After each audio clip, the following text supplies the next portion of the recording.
एक तो सतलोक में है वो परमात्मा, वह स्थिर है, वो वहाँ स्थायी तौर पे वहाँ रहते हैं।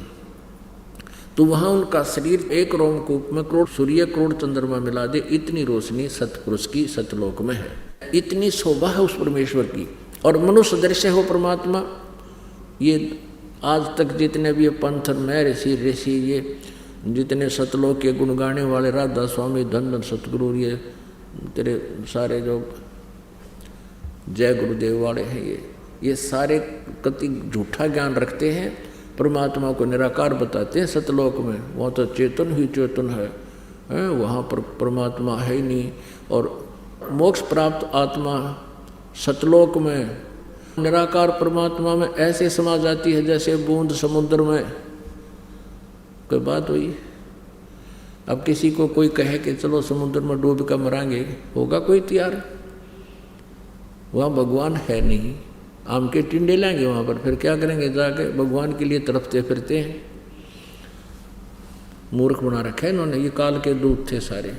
तो एक तो वो स्थिति है, और दूसरी स्थिति ये है कि वो नवजात शिशु का रूप धारण करके एक युग में एक ऐसी लीला करता है जैसे बनारस में की सतयुग में परमात्मा कबीर जी ने। और धीरे धीरे बड़े होते हैं लीला में, शरीर में नवजात शिशु धारण करके आते हैं। फिर बड़े होकर के छोटे ही आयु से 5 वर्ष की आयु से ही बड़े बड़े विद्वानों के छक्के छुटा देते हैं, और एक तत्वदर्शी संत की भूमिका स्वयं करते हैं, और एक अच्छे नागरिक की भूमिका भी करते हैं, एक अच्छे भक्त की का रोल भी स्वयं ही करते हैं, तत्वदर्शी संत की भूमिका भी स्वयं करते हैं। और हमें उदाहरण छोड़कर जाते हैं कि ऐसे रहो, समर्पित रहो परमात्मा पर, ज़्यादा संग्रह संचन में समय व्यर्थ मत करो। ये दूसरी सती थी। और तीसरी सती थी, जैसे धर्मदास जी साहब को आकर मिले ऋग्वेद मंडल नंबर 9 सूक्त नंबर 86 के मंत्र 26-27 में, ऋग्वेद मंडल नंबर 9 सूक्त 82 के मंत्र 1, 2, 3 में, ऋग्वेद मंडल नंबर 9 सूक्त 20 के मंत्र 1 में, ऋग्वेद मंडल नंबर 9 सूक्त 96 के 16 से लेकर 20 तक 21 तक, इन मंत्रों में विशेष रूप से ये कहा कि वो परमात्मा सतलोक में रहता है और वहाँ से गति करके आता है और अच्छी आत्माओं को मिलता है, अच्छी आत्माओं को, और उनको ज्ञान से परिपूर्ण करता है, यथार्थ ज्ञान देता है। तो वो परमात्मा ऐसी लीला कौन करते हैं? कबीर देव जी, कबीर साहब। वो कबीर साहब जी किन किन को मिले हैं? आदरणीय धर्मदास जी को, आदरणीय मलुकदास जी को, आदरणीय दादूदास जी को, आदरणीय नानक साहिब जी को, आदरणीय गरीबदास साहिब जी को, आदरणीय घीसा दास साहिब जी को, आदरणीय नामदेव साहिब जी को, और भी बहुत से संतों को मिले। लेकिन हम इतना ही जो वेल नोन है उनके बारे में आपको जानकारी देंगे, जिससे आपको विश्वास शीघ्र होगा। और इसके अतिरिक्त जब चाहे जहाँ परमात्मा आ जाते हैं। कुछ दिन किसी पहले क्या होता था कि ये गांव में, नगरों में कहीं कहीं उनकी यादगार बनी हुई है, और वहाँ के अक्षेत्र के व्यक्ति कहते थे यहाँ एक साधु रहा करता था, उसने अपना भेद नहीं दिया, कहाँ से आया था, कहाँ का उनका जन्म था, कभी वो नहीं बताते थे। तो वो परमात्मा आते थे, और भक्ति की स्थिति को बनाए रखने के लिए, परमात्मा में आस्था बनाए रखने के लिए वो परमात्मा कुछ समय आते रहते हैं, कुछ समय कहीं रह जाते हैं, कुछ समय कहीं रह जाते हैं। उस क्षेत्र में फिर भक्ति पनप जाती है, माल्य की आस्था बनी रहती है। और ये भगवान जो ब्रह्म है, ये काल ये चाहता है कि ये जीव नास्तिक हो जाएं, इनको ऐसी साधना दी जाए जो साधना करते करते थक जाए, इन पर आपत्तियाँ आती रहें, ये नास्तिक हो जाएं, भगवान को भूल जाएं। वर्तमान में ये सभी पंथ जो राधा स्वामी पंथ, धन धन सतगुरु, सच्चा सौदा, डेरा सिरसा वाला, जगमाल वाली आला, एक यू गंगुआ में लठगाड़ रखा 600 मस्ताना, एक यू जय गुरुदेव, एक दिल्ली में कृपाल आश्रम, और ये हंसा देश वाले सतपाल जी, और ये जिसने बाल योगेश्वर कहे, ये सारे काल के दूत हैं, इनके पास भक्ति नहीं। और इनकी ऐसी दुर्गति हो रही है, इनके अनुयायियों की भी। और फिर ये क्या कहते हैं, भाई कर्म का दंड तो भोगना ही पड़ेगा। ये क्या कहते हैं कि जो प्रारब्ध में कर्म लिखा है वो तो भोगना ही पड़ेगा, इससे भगवान का कोई लेना देना नहीं। आप भक्ति करते रहो, आपका आगे सुख हो जाएगा अगले जीवन में। अब पुण्यात्माओं, दुख होता है पाप तय और सुख होता है पुण्य से। आप जी के ऊपर जो आपदा आई है, आपत्ति आई है, वो आपके पाप कर्म से आई है।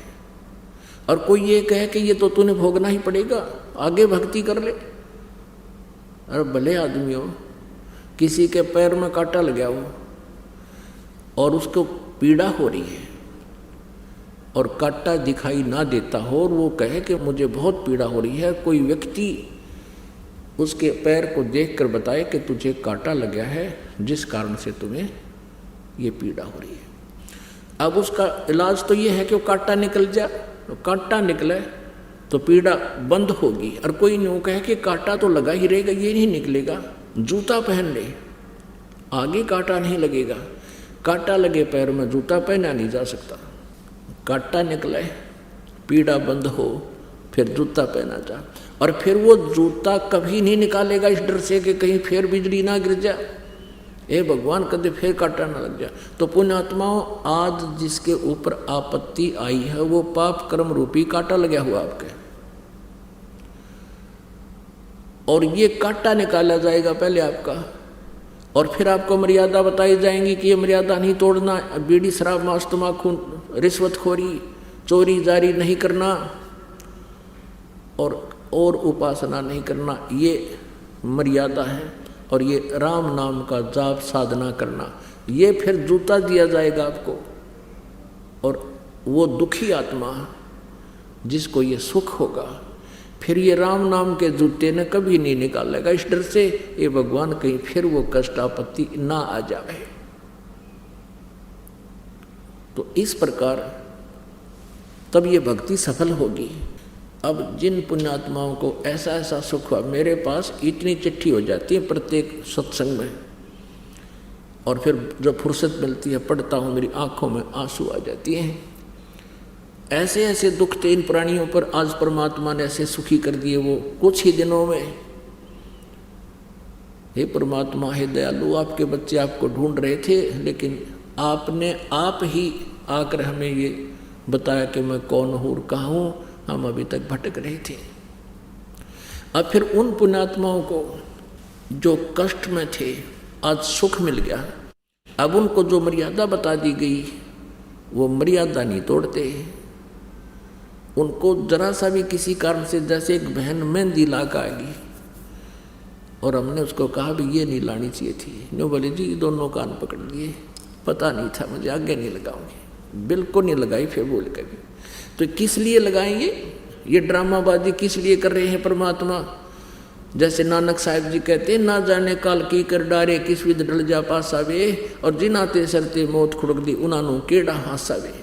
अब छोटे छोटे पुण्यात्मा बच्चे भी ये कहते हैं जी मेरा नाम ठीक है, मेरा नाम खंड तो नहीं होगा। और एक कहता है जी इसने फिल्म देख ली, एक दिन टीवी देख रहा था, इसका नाम खंड हो गया। तो वो कहता है जी फिर कभी नहीं देखूंगा मैं। दूसरा बच्चा कहता है फिर नहीं देखूंगा, और ऐसा ही दृढ़ हो जाता है। अब बच्चों को जिस रंग में अब रंग देंगे सदा वो उसी रंग में रंगे रहेंगे। अब हमने किस रंग में रंग दिए, ये फिल्मी गाने देखे हैं, डिशों डिशों, और फिर फिल्मी गाने गावें, और कमरे में अकेले होते ही बाण भाई नाचे नहरे नहरे, ये बकवास भर्दी काल ना हमारे अंदर। और वो सब अड़ंगा हटा करके ये एक सुचारू जीवन इस पुण्यात्मा को यहाँ दिया जाता है, जीने के लिए कहा जाता है। तो इस प्रकार पुण्यात्माओं एक नया समाज होगा, एक ऋषि समाज बनेगा। अब ये सभी भगवान से डरने वाले हो जाएंगे। आप चोरी करके रिश्वत ले करके आप धनी बनना चाहते हो, सपने में भी नहीं बन सकते। ये सत्कर्म मान लेना, और वो पाप रह जाएंगे अलग। जैसे एक व्यक्ति बता रहा था अपने आत्मा में सत्संग को सुनकर जागृति आती है, आत्मा तड़प उठती है और एकदम सतर्क होती है कि सचमुच हम गलत कर रहे थे। अब जैसा ही परमात्मा का ज्ञान है, इसको सुनकर आत्मा एकदम सचेत हो जाती है। उसको अपने किए हुए कर्मों पर सोचना पड़ता है। अब सत्संग में बताया जाता है कि जो तुम्हारे भाग्य में है वही मिलेगा।